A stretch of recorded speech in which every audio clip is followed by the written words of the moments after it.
South ఇండియాలోని అతి తక్కువ ధరలకి రత్నాలనందించే ఏకైక సంస్థ 6JVR. నమస్తే, నేను Keshav. Welcome to Suman TV.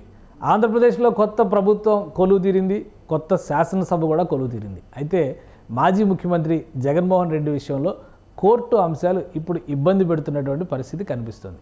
గతంలో ఎప్పుడో నమోదైనటువంటి కోడికత్తి కేసు ఇప్పుడు ఏ స్టేజ్లో ఉంది, అలానే గులకరాయి ఇష్యూకు సంబంధించినటువంటి అంశం కూడా కోర్టులో తెరపైకి వస్తున్నటువంటి పరిస్థితి.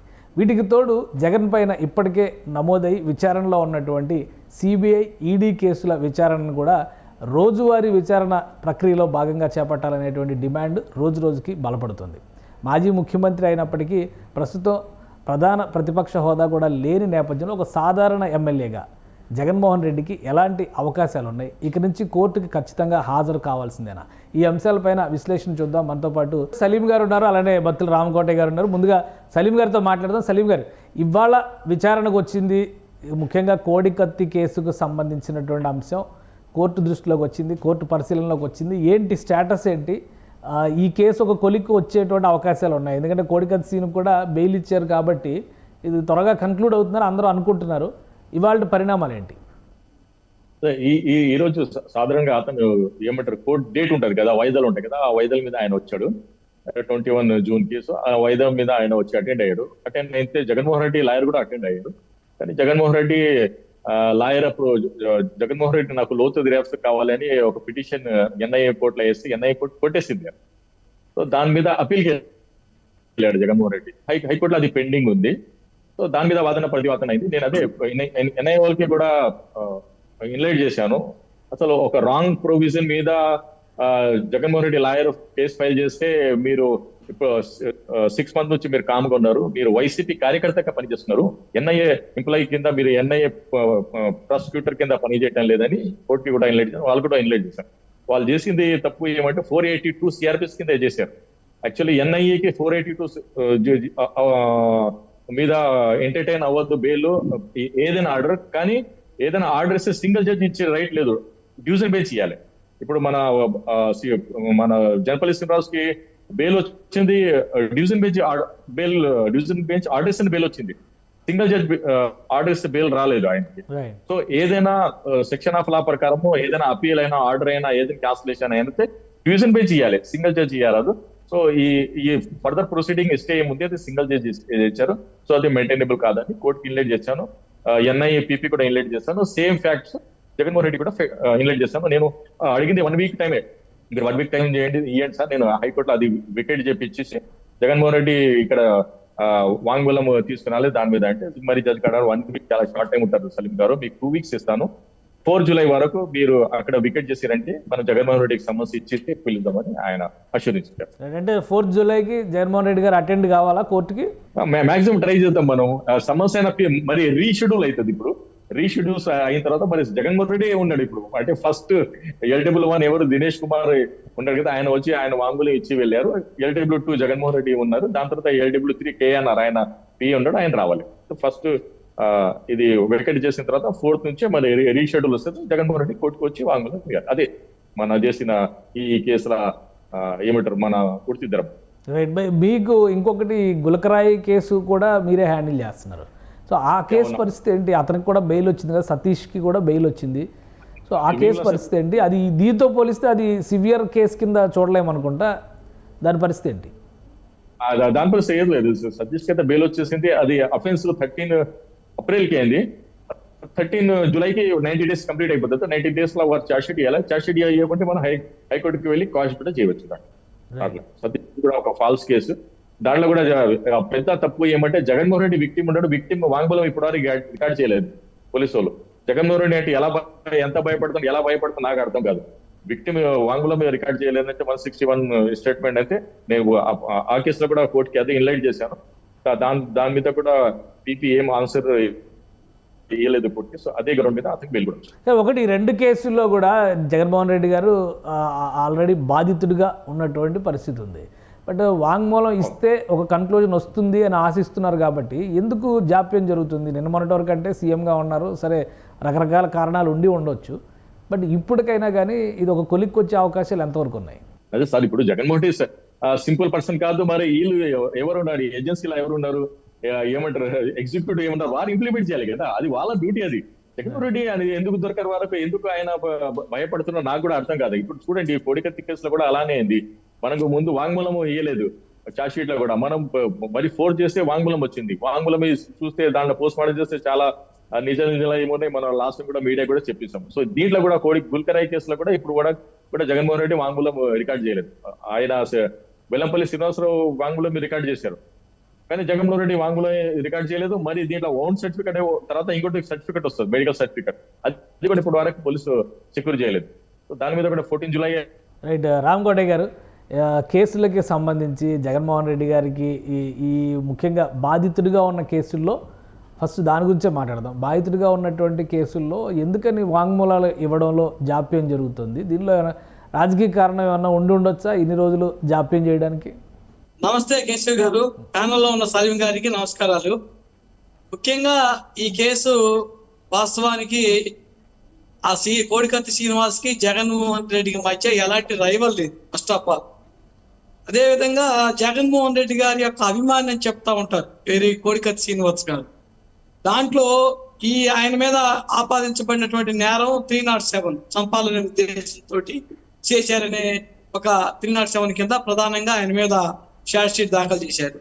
సరే, ఆయనకి ప్రధానంగా నిందితున్నటువంటి కోడికత్తి శ్రీనివాసరావు చంపాలని లేనప్పుడు దీని వెనక కుట్ర కోణం దాగింది, ఇంకా ఆ కోణాన్ని ఛేదించాలని చెప్పి మొదటి విడతలో ఆయన బెయిల్ వచ్చినాక తర్వాత మళ్ళా దాన్ని రీఇన్వెస్టిగేషన్ చేయమని వారు పిటిషన్ దాఖలు చేయటం, దాని తర్వాత ఆయనకి దరిదాపు 4.5 సంవత్సరాలు రిమైండ్ లో ఉండటం అనేది కూడా జరిగిన విషయం అందరికి తెలిసిందే. అయితే ఇక్కడ 2 విషయాలు మనకి బోధపడాల్సి ఉంది. ఒకటి, జగన్మోహన్ రెడ్డి గారు ప్లాంట్ గా ఈ కేసుని ఆయన మీదే అటాక్ చేయించుకొని ఆ రాజకీయాల్లో 2019లో లబ్ధి పొందాలనే ఒక సంకల్పంతో చేశాడనేది ప్రధానమైనటువంటి ఆ రోజున్న ప్రతిపక్షం తెలుగుదేశం కానీ ఈ పక్షాలు కానీ జగన్మోహన్ రెడ్డి గారి మీద చేసినటువంటి ఆరోపణ. ఈ ఆరోపణలో నిజం ఉంది అనటానికి ఈ కేసును డ్రాగా చేయటమే ప్రధానమైనటువంటి మనకి కనిపిస్తున్నటువంటి అంశం. ముఖ్యంగా ఏ కేసులైనా సలీం గారికి తెలుసు, మర్డర్ కేసులో కూడా మనకు ఐపీసీలో 302 మించిన సెక్షన్ లేదు. కానీ 302 తర్వాత ఒక మనిషిని చంపాలనే ఉద్దేశంతో అక్కడ కమిషన్ ఆఫ్ అఫెన్స్ ఏదైతే ఉందో అది ఫెయిల్ అయితే 307 కిందకి వస్తుంది, సక్సెస్ అయితే 302 కిందకి వస్తుంది. 302లో కూడా 90 days లో ఛార్జ్ షీట్ ఫైల్ చేయాలి. 90 days లో ఛార్జ్ షీట్ ఫైల్ చేయకపోతే మ్యాండేటరీ ప్రొవిజన్ కింద 167 clause 2 కింద 90 రోజుల్లో ఏదైతే ఉందో మనకి రిమాండ్ ఇచ్చినటువంటి కోర్టే బెయిల్ మంజూరు చేస్తా ఉంటుంది. అలాంటిది దీంట్లో ఆశ్చర్యంగా కోడికత్తి శ్రీనివాసరావుకి 4.5 సంవత్సరాలు బెయిల్ ఇవ్వకపోవటం, రీఇన్వెస్టిగేషన్ పేరుతో మళ్ళా వాళ్ళు కాలయాపన చేయటం. ఈ రోజు సలీం గారు చెప్పినట్టు షెడ్యూల్ ఒకసారి సెషన్స్ కేసులో ఎప్పుడైతే మనకి షెడ్యూల్ ఇచ్చినాక విట్నెస్లు రమ్మన్నాక వాళ్ళు కోర్టుకు రాకుండా జాప్యంగా మళ్ళా ఆగిపోవటం, ఇవన్నీ చూస్తుంటే జగన్మోహన్ రెడ్డి యొక్క జగన్ నాటకం ఎక్కడ బయటపడుతుందా, ఇది బట్టబయలైతే ఆయన మీద ఇంకా ప్రజల్లో ఏ విధమైనటువంటి నెగిటివ్ భావన వస్తుందని ఎలక్షన్ దాకా కూడా దాన్ని పోస్ట్ పోన్ చేసుకుంటూ వచ్చారు. ఇప్పుడు కోర్టు ఇచ్చినటువంటి షెడ్యూల్ ని ఒకసారి క్యాన్సిల్ చేస్తారు, 2 సార్లు క్యాన్సిల్ చేస్తారు, మళ్ళా క్యాన్సిల్ చేయడం అనేది సెషన్స్ కేసుల్లో జరగదు. ఇప్పుడు ఆయనకి ఏదైతే నేరం రుజువైతే పడే సెక్షన్ ఉందో దానికి మించి ఆయన ఈ రోజు రిమైండ్ లో మాకెట్టడం జరిగింది. రిమైండ్ లో ఆయన శిక్షణ అనుభవించడం జరిగింది. కనుక as early as possible trial conclude చేసి ఆయన నేరం చేశాడా లేదా, ఉన్న సాక్ష్యాధారాలను బట్టి ఆయన మీద ఎలాంటి ఆరోపణ వచ్చిందో దాన్ని లీగల్ గా ప్రూవ్ చేశారా లేదా అని, అదే justice is delay justice is deny అంటారు. అక్కడ ఎక్కడా కూడా ఆయన మీద ఇంకా దాన్ని డ్రాగా చేయకుండా ఆ నేర ప్రక్రియలో ఆ ట్రయల్ మొత్తాన్ని కూడా as early as possible court conclude చేయడానికే పరిగణలోకి తీసుకుంటుంది. ఇప్పుడు ఆయన అధికార సీఎం హోదా లేదు, అట్లీస్ట్ ప్రతిపక్ష నాయకుడుగా రికగ్నైజ్డ్ అపోజిషన్ లీడర్ కూడా లేడు కాబట్టి ఆయన ఖచ్చితంగా పోలీసు వారు ఇచ్చినటువంటి సమ్మన్ కి తప్పనిసరిగా వచ్చి విచారణలో యాజ్ ఏ విక్టిమ్ గా డిఫాక్టివ్ కంప్లైంట్ గా వారి యొక్క ఎవిడెన్స్ ని కోర్టు ఎదురు చెప్పాల్సినటువంటి ఆవశ్యకత కాబట్టి కాన్ఫర్ట్ సిచ్యువేషన్ లో ఆయన ఖచ్చితంగా కోర్టుకు రావాల్సినటువంటి ఆవశ్యకత ఏర్పడుతుందనేది నా భావన. రైట్, ఇంకొకటి ఇప్పుడు గుల్కరాయ్ కేసు విషయంలో కూడా దాదాపు ఇటువంటి ప్రక్రియ జరిగింది, కానీ ఆ విషయంలో నిందితుడికి త్వరగా బెయిల్ వచ్చింది, కేసు సరే ప్రొసీడింగ్స్ ప్రకారం ముందుకెళ్తుంది అనుకున్నారు. బట్ ఈ జల్పల్లి శ్రీనివాసరావు కేసుకు సంబంధించి మాత్రం చాలా సుదీర్ఘమైనటువంటి విచారణ జరిగింది. సుదీర్ఘమైనటువంటి సమయం, విచారణ కంటే కూడా ఆ సమయం అతను జైల్లో ఉండాల్సిన పరిస్థితి వచ్చింది. దీన్ని ఏ విధంగా కాంపన్సేట్ చేసే అవకాశం ఉంది? న్యాయ ప్రక్రియలో దీనికి సంబంధించి ఏదైనా వెసులుబాటు ఉందా? మనకు ఒక సామెత ఉంటుంది కేశవ్ గారు, కొండం దోవి ఎలికను పట్టడం అంటారు. కొండ మొత్తం దోవినా కూడా ఎలిక పట్టేది. ఆ సామెత పెద్దోళ్ళు ఎందుకంటే ఇలాంటి పరిణామాల నుంచి వచ్చిన సామెత అనేది నా భావన. ఇక్కడ జగన్మోహన్ రెడ్డి గారిని అసలు ఏ క్రైమ్ కైనా కొంత మనం పరిగణలోకి తీసుకున్నది మోటివ్ ఆఫ్ ద క్రైమ్. అదే విధంగా దానికి ఆ మోటివ్ ఏంటి, ఈయన ఆయన చంపడానికి సంబంధించినటువంటి మోటివ్ ని ఇప్పుడు కూడా ప్రాసిక్యూషన్ ఎస్టాబ్లిష్ చేయలేకపోయింది. రెండు, ఈయన ఆయన చంపాలనే ఉద్దేశం కోడికత్తి శ్రీనివాసరావుకి ఎక్కడా కూడా కనిపించట్లా. పోనీ బిహాయిండ్ ఎవరైనా ఉన్నారంటే దాన్ని కూడా ప్రాసిక్యూషన్ ఎస్టాబ్లిష్ చేయలేకపోయింది. అందుకని కేసుని డ్రాగాన్ చేసి జగన్మోహన్ రెడ్డి గారి యొక్క స్కెచ్ కావచ్చు, జగన్నాటకం కావచ్చు, బయటపడకుండటానికి ఇన్ని రోజులు ఆయన్ని జైల్లో పెట్టారని అర్థం అవుతుంది. కానీ నిజానికి అక్కడ ఇన్వెస్టిగేషన్ లో వాళ్ళు రివీల్ చేసిన ఫ్యాక్ట్స్ కానీ కొత్తగా నిజానికి ఇన్వెస్టిగేషన్ లో కొత్త కోణాలను వాళ్ళు వెలుగులోకి తెచ్చిన అంశాలు కానీ ఏం కూడా కనిపించట్లా. ఏదైనా ఉంటే షార్ట్ షీట్ ప్రకారం సలీం గారికి తెలియాలి లిస్ట్ ఆఫ్ విట్నెస్లు కానీ, అదే విధంగా మోటివ్ ఆఫ్ క్రైమ్ కానీ, అదే విధంగా వాళ్ళు ఎలాంటి ఈ ఎవిడెన్స్ వాళ్ళు 161 ప్రకారం ఎలాంటి విట్నెస్ వాళ్ళు ప్రవేశపెట్టారు. దాంట్లో ప్రాసిక్యూషన్ ఆరోపించినటువంటి ఆరోపణలో ఎంతవరకు ఈ శ్రీనివాసరావు గారు చేశారనడానికి ప్రేరేపిస్తుంది అనేది డిఫెన్స్ లాయర్ గా వారికి ఇంకా అవగాహన ఉంటుందని నా అభిప్రాయం. రైట్. సలీం గారు ఏం చెప్తారు? మీరు రెండు కేసులకి సంబంధించి తేడా ఏంటి? సెక్షన్ల విషయంలో కూడా అటెంప్టివ్ మర్డర్ అనేటువంటి సెక్షన్లే కనిపిస్తున్నాయి, కానీ గులకరాయి కేసుకు సంబంధించి ఒక తొందరగా కన్క్లూజన్ వచ్చినటువంటి పరిస్థితి ఉంది. శ్రీనివాస్కు సంబంధించి మాత్రం 4 ఏళ్ళు పైగా ఆయన జైల్లో ఉండాల్సిన పరిస్థితి ఎందుకు వచ్చింది? లేదు, కరెక్ట్. అది బాహుబలి 1, ఇది బాహుబలి 2 ఉంది సార్. దాంట్లో దీంట్లో ఏది తేడా ఉండదు. జగన్మోహన్ రెడ్డి బిఫోర్ ఎలక్షన్ ఇటువంటి టార్గెట్ చేస్తే అలవాటు సార్. కోడికత్తి అది డ్రాగన్ ఇది అది ఎందుకంటే ఎన్ఐఏ కేసు యాక్చువల్లీ అంటే జగన్మోహన్ రెడ్డి అంటే భయం ఉంది సార్. అసలు జనాల భయం ఉంది, జడ్జిలకు కూడా భయం ఉంది. అసలు ఆయన మీకు తెలుసు కదా, జగన్మోహన్ రెడ్డి అంటే ప్రతి మనిషి భయంతో ఉన్నాడు. ఆయన మీద ట్వీట్ చేసినోడు జైలుకి వెళ్ళాడు, అతని మీద ఏమంటారు మాసాడు అడిగేటోడు చచ్చిపోయాడు. సో ఇటువంటి number of cases Jaganmohan Reddy వల్ల ఎస్టాబ్లిష్ అయింది. సో జనాలు ప్రాణం ఉంటేనే కదా మనం ఏది ఉంది అని. సో దాని వల్ల ఆ కోడికత్తి డిలే అయింది. కానీ కోడికత్తి డిలేలా ఆయన 5 years జైల్లో ఉన్నాడు కదా. ఆయన రూల్ ఆఫ్ లా ప్రకారం ఆయన ప్రతి మంత్ 20,000 శాలరీ ఉండే. ఆ డాటా కూడా ఎన్ఐ వాళ్ళు చేశారు. సో అతను ఇన్నోసెంట్ గా ఒక పర్సన్ జైల్లో ఉంటే మినిమం 3 months శాలరీ ఇస్తారు, మాక్సిమం 10 months శాలరీ ఇస్తారు. అంటే ఇప్పుడు 20,000 శాలరీ అనుకోండి, ఎందుకు 8 hours కదా. సో వాడు 8 hours 3 times వేస్తారు జైల్లో, లేకుంటే కంపల్సరీ మీద 10 months చేస్తారు. సో అలా ప్రతి మంత్ ఆయనకి ఏమంటారు 22,40,000 రావాలి. సో దాని ప్రకారం మనం క్లెయిమ్ చేస్తాము. లేకుంటే వేరే ఏదైనా గ్రౌండ్ 5 months లేకుంటే 3 months, మినిమం 3 months లేకుంటే 5 months అది మనం క్లెయిమ్ చేస్తాం. అది వచ్చే అవకాశాలు ఉన్నాయి. ఇప్పుడు అది ఆయన కుటుంబాన్ని ఆదుకోవడానికి కూడా చాలా అవసరం అనుకుంటా. కావాలి. ఆయన అఫెండర్ కాదు, హంతకుడు కాదు. మీరు 230కి బొత్స శాతం మేనలోడు తెచ్చి కత్తి ఇస్తే మీరు ఆ కత్తి పెట్టి ఎస్టాబ్లిష్ ఎలా చేస్తారు? అతను ఎవరు డిఫాక్టో కంప్లైంట్ ఏంటి అతన్ని అన్నాడు. కేసు ఎక్కడ ఎస్టాబ్లిష్ అయితే చెప్పండి ఆయన హంతకుడు అని. అవునా కదా? హంతకుడి చేతి నుంచే నైఫ్ రావాలి, విక్టిమ్ చేతి నుంచే రావాలి, లేకుంటే కేఎన్ఆర్ నుంచే రావాలి. 4th person 2.5 కత్తి తీసుకొచ్చాడంటే ఎంత డ్రామా ఉంది. ఇది ఎంత ఫాల్స్. ఇప్పుడు గుల్కరాయ్ కూడా పెద్ద డ్రామా కదా. ఆ డ్రామా అనుభవం ఇక్కడ నాకు పని చేసింది. ఈ గుల్కరాయ్ కేసులో బోడా ఉమాని లోకేష్ బాబుకి అరెస్ట్ చేసి ప్లాన్ చేశారు వీళ్ళందరూ. రిక్కీ కూడా చేశారు బోడా ఉమా గారు అరెస్ట్ చేయడానికి. ఆ బోడా ఉమా అరెస్ట్ అయిన తర్వాత లోకేష్ బాబుకి అరెస్ట్ చేసి సేమ్ గుల్కరాయ్ హత్యాయత్నం అని రోజు టీవీలో కూర్చొని చేసుకుని ఎలక్షన్ గెలవాలి అని వాళ్ళు ప్లాన్ చేశారు. కానీ నేను వెళ్ళిన తర్వాత ఏమంటారు వారి ప్లాన్ అంతా ఇది అయిపోయింది. బోండా ఉమా గారి వరకు అయితే ఏదో జరిగినట్టుగా ఉంది సమాచారం. ఆయన కనిపించట్లేదని ప్రచారం కూడా జరిగింది అప్పుడు ఎలక్షన్స్ ముందర. లోకేష్ గారిని ఎలా లాగుతారు ఈ ట్రాప్లోకి? ఎందుకంటే అది జరిగినటువంటి ఇన్సిడెంట్ బోండా ఉమా గారి కాన్స్టిట్యున్సీ కాబట్టి అక్కడ ఏదైనా ఉంటే ఆయన అనుచరులు చేశారనేటువంటిది ఒక సీన్ క్రియేషన్ కోసం ప్రయత్నాలు జరిగినట్టుగా అర్థమైంది. కానీ లోకేష్ గారిని ఎలా లాగుతారు? మీరు ఎంత ఇన్నోసెంట్ ఉన్నారు సార్. క్రిమినల్ కేసులో ఎలా ఉంటుంది అంటే confession statement of the accuser, so other person going to arrest. ఇప్పుడు చంద్రబాబు నాయుడు 27 కోట్లు తినే మనిషి అదే చెప్పండి, ఆయన ఎప్పుడు అరెస్ట్ చేశారు? ఆ కేసు ఎప్పుడుది, ఆయన అరెస్ట్ ఎప్పుడు చేశారు చెప్పండి? 173 సిఆర్పిస్ లా వన్స్ చార్జ్ షీట్ ఫైల్ అయితే 90 days లో చార్జ్ షీట్ ఫైల్ అయ్యాలి. చార్జ్ షీట్ ఫైల్ అవ్వలేదంటే 137 క్లాస్ 8 కింద మెన్షన్ చేయాలి. ఎందుకు ఫైల్ చేయలేదు, ఫర్దర్ టైం తీసుకునాలి. ఆ ఫర్దర్ టైం లో కూడా చంద్రబాబు నాయుడు పేరు ఉండాలి. చంద్రబాబు పేరు లేదు, ఫర్దర్ ఇన్వెస్టిగేషన్ ఇన్స్ట్రక్షన్ లేదు కోర్టు నుంచే. కానీ సిఐడి వాళ్ళు ఆ అమాయకుడైన పెద్ద మనిషికి తీసుకొచ్చి జైల్లో పెట్టారు. చాలా నేను చెప్తున్నా కదా, జ్యుడిషియరీ ఎలా ఉంటది అంటే process absolute corrupt make them absolute power make them absolute corrupt. అలా మీరు ఎంత ఇన్నోసెంట్ గా ఉన్నారు చూడండి, ఎంత మీరు అంటే అలా జనాలు ఎలా ఉంటారంటే అలా అంటే వాళ్ళు ఎలా ఉంటారంటే అన్ని నమ్మేస్తారు, ఉన్నా కదా. కానీ లోకేష్ కి కూడా అలా చేసే ప్లాన్ చేస్తారు. సో నేను ఇంకోటి మాట చెప్తాను, ఓపెన్ డిబేట్ లో ఓపెన్ ఆన్ కెమెరా చెప్తున్నాను. ఈ పోలీసు వాళ్ళు ఎవరెవరు సజెషన్ చేస్తారు వాళ్ళని నా నుంచి సజెషన్ తీసుకుంటారు.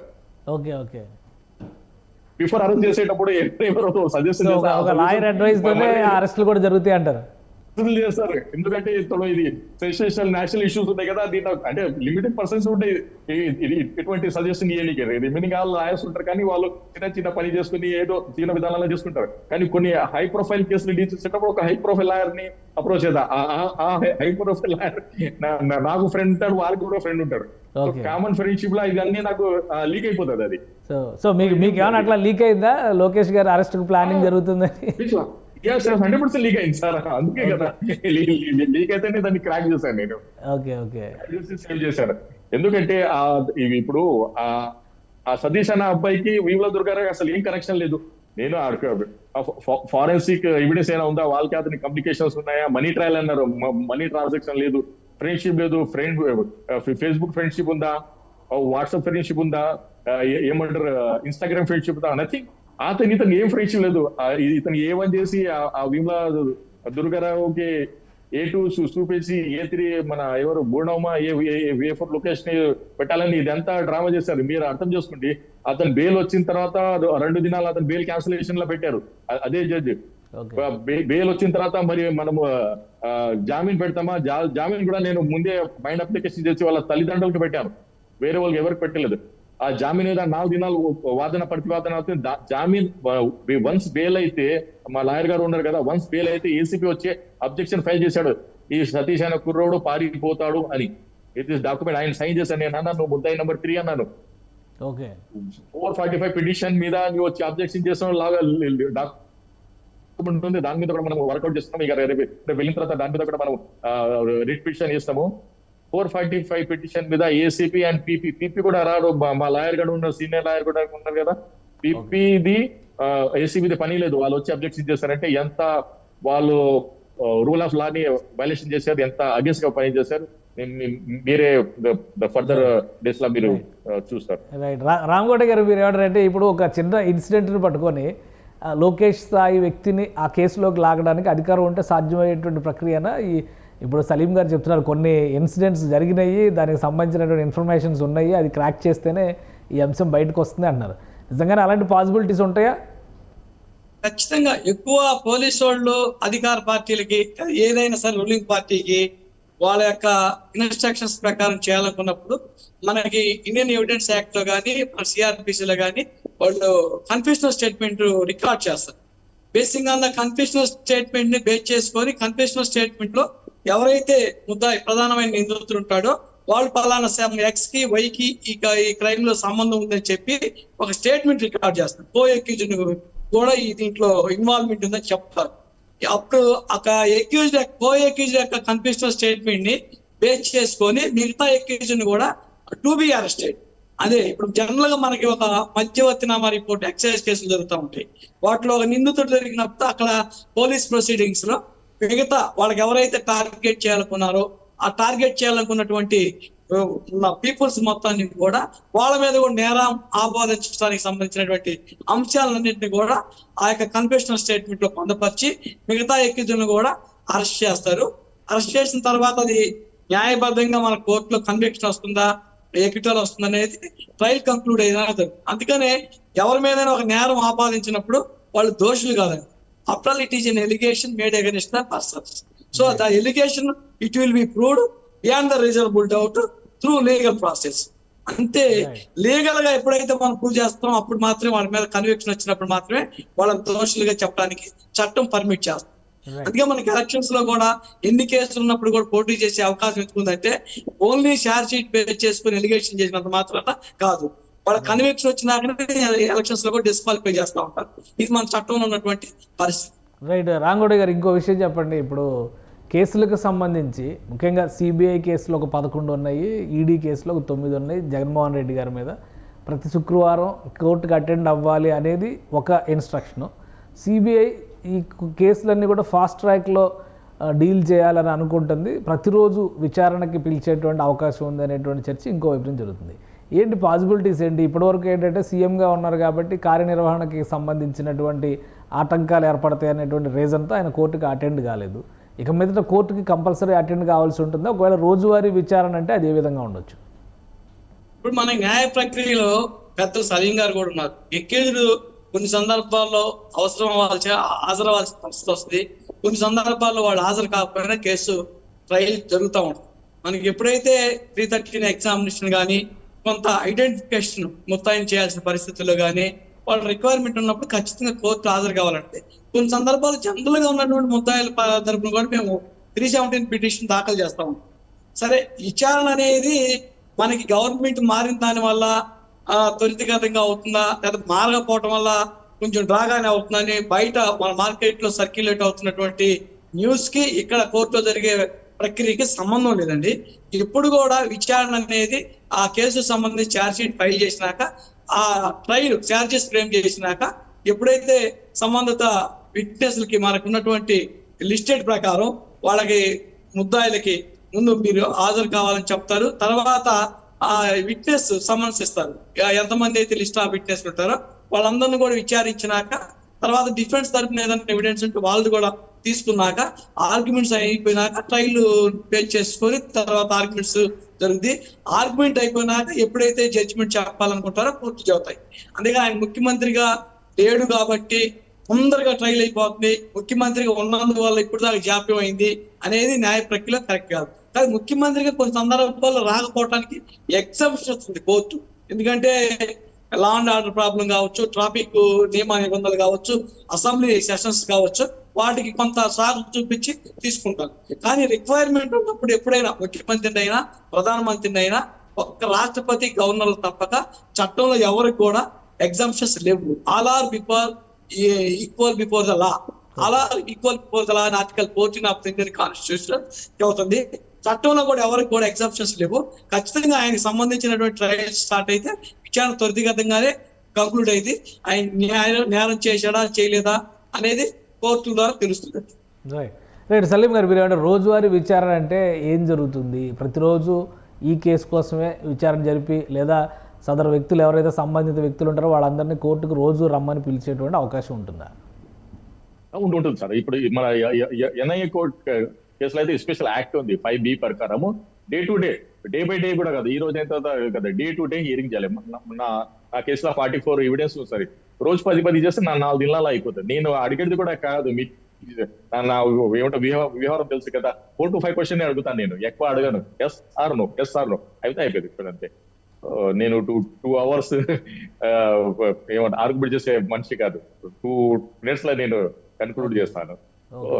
ఈ కేసులో కూడా సిబిఐ కేసులకు సంబంధించి మీరు ఏమని చెప్తారు? సిబిఐ కేసు కానీ ఈడీ కేసు కానీ ఈ విచారణకు సంబంధించి నార్మల్ క్రిమినల్ కేసెస్కి సంబంధించినటువంటి ప్రొసీజర్స్, ఈ విచారణకు సంబంధించినటువంటి ప్రొసీజర్స్ ఒకేలా ఉంటాయా, వేరువేరుగా ఉంటాయా? సేమ్ ఉంటాయి. అది కూడా స్పెషల్ యాక్ట్ కదా. సేమ్ మన ఎన్డీపీఎస్ యాక్ట్, మన terrorist activities act, NIA act, CBI act same special act ఉంటాయి. మన వేరే ఉంటాయి కదా, ఇండియన్ పెనల్ అది పోలీస్ నుంచి వస్తాయి అంతే. స్పెషల్ యాక్ట్ సేమ్ ఉంటాయి. అట్లా ఏముండదు. డే టు డే ఉంటాయి. సేమ్ జడ్జ్ ఉంటాయి, same procedure. Just special act ఉంటుంది అంతే. రైట్. అంటే కోర్టుకి డైలీ అటెండ్ కావాలంటే రావాల్సిందే. ఎస్, 272, 273, 276 ARPs లా క్లియర్ ఉంది. నో బడి అబౌవ్ ద లా. మొన్న వేసిన వాళ్ళ పిటిషన్ కూడా జగన్మోహన్ రెడ్డి 284 CRPC కింద 284 CRPC maintainable only for governor of AP and president of India only. Okay, తెలుసా వీళ్ళకు అంత భజన్ మండలి వైసీపీ వాళ్ళు ఎందుకు పెట్టుకున్నారు? ఆ భజన్ మంది వాళ్ళు లాస్ అయ్యారని నా సానుభూతి వాళ్ళకి ఉంది. చెప్తున్నారు. రైట్, రామగౌడ గారు ఫైనల్గా మీరేం చెప్తారు? రోజువారీ విచారణకి సంబంధించి ఈ విచారణకి అటెండ్ కావాల్సినటువంటి పరిస్థితి ఉంటే ఎమ్మెల్యే స్థానం కానీ లేదా ఇతర అంశాలు పార్టీ పరమైనటువంటి నిర్వహణ వ్యవహారాలు కానీ ఇవి ఆటంకంగా ఉంటాయి అనేటువంటి రీజన్ని కోర్టుకు చూపించడానికి అవకాశం ఉంటుందా, లేదా కోర్టు ఇచ్చేటువంటి ఇన్స్ట్రక్షన్ మేరకు కంపల్సరీ విచారణ కంప్లీట్ అయ్యే వరకు కోర్టుకు వెళ్లాల్సిందేనా? కోర్టు డైరెక్షన్ ఖచ్చితంగా ఎవరైనా ఫాలో అవుతుంది. సలీం గారు అన్నట్టు ఇంతకుముందు నేనట్టు ఒక రాష్ట్రపతి గవర్నర్కే మినహాయింపు ఉంటుంది. భారతదేశంలో ఎవరు కూడా భారతదేశం యొక్క చట్టాలు స్పెషల్ గా వాళ్ళకి ఎగ్జామ్షన్స్ ఇవ్వాల. వాళ్ళిద్దరు కూడా రాష్ట్రానికి ప్రథమ పౌరుడు గవర్నర్ కాబట్టి, దేశానికి ప్రథమ పౌరుడు రాష్ట్రపతి కాబట్టి వాళ్ళిద్దరికే ఎగ్జామ్షన్స్. మిగతా వాళ్ళందరూ కూడా చట్టానికి లోబడి, చట్టాలకు లోబడి చట్టబద్ధ పరిపాలన కోర్టులు ఇచ్చినటువంటి డైరెక్షన్ ప్రకారం వాళ్ళు నడుచుకోవాల్సి ఉంటుంది. అందుకని కోర్టు ఏదైతే ఆదేశాలు జారీ చేస్తుందో ఆ ఆదేశాలకు అనుగుణంగానే వారు హాజరవుతారు. విచారణ ప్రక్రియ కూడా జరుగుతుందనేది నా భావన. రైట్, థ్యాంక్ యూ రామగౌడ గారు, థ్యాంక్ యూ సలీం గారు మీ అభిప్రాయాలను పంచుకున్నందుకు. ఇది జగన్మోహన్ రెడ్డి గారి మీద నమోదైనటువంటి 2 కేసులకి సంబంధించి ప్రధానంగా కోడికత్తి సీను వ్యవహారం కానీ అలానే గులకరాయి సతీష్ వ్యవహారం కానీ ఈ కేసుల విషయంలో వాళ్ళు నిర్దోషులుగా ఉండడానికి ఎక్కువ అవకాశాలు ఉన్నాయి కాబట్టి వీలైనంత వేగంగా వాటిని పరిష్కరించేందుకు కోర్టులు చొరవ తీసుకునే విధంగా ప్రయత్నాలు చేస్తామని సలీం గారు చెప్తున్నారు. మరోవైపు సిబిఐ ఈడీ కేసులకు సంబంధించి కోర్టు ఇచ్చేటువంటి డైరెక్షన్స్ చాలా కీలకం కాబోతున్నాయి. కోర్టు ఖచ్చితంగా ఆరోపణలు ఎదుర్కొంటున్నటువంటి జగన్మోహన్ రెడ్డి గారిని కోర్టుకి అటెండ్ కావాలంటే మిగతా అంశాలన్నీ పక్కన పెట్టి ఆయన కోర్టు చుట్టూనే తిరగాల్సిన పరిస్థితి ఏర్పడుతుందని రామకోట గారు విశ్లేషిస్తున్నారు. ఇది special discussion. Keep watching. Suman టీవీలో మీ పర్సనల్ అండ్ బిజినెస్ ప్రమోషన్స్ కోసం కింది నెంబర్కి కాంటాక్ట్ చేయండి.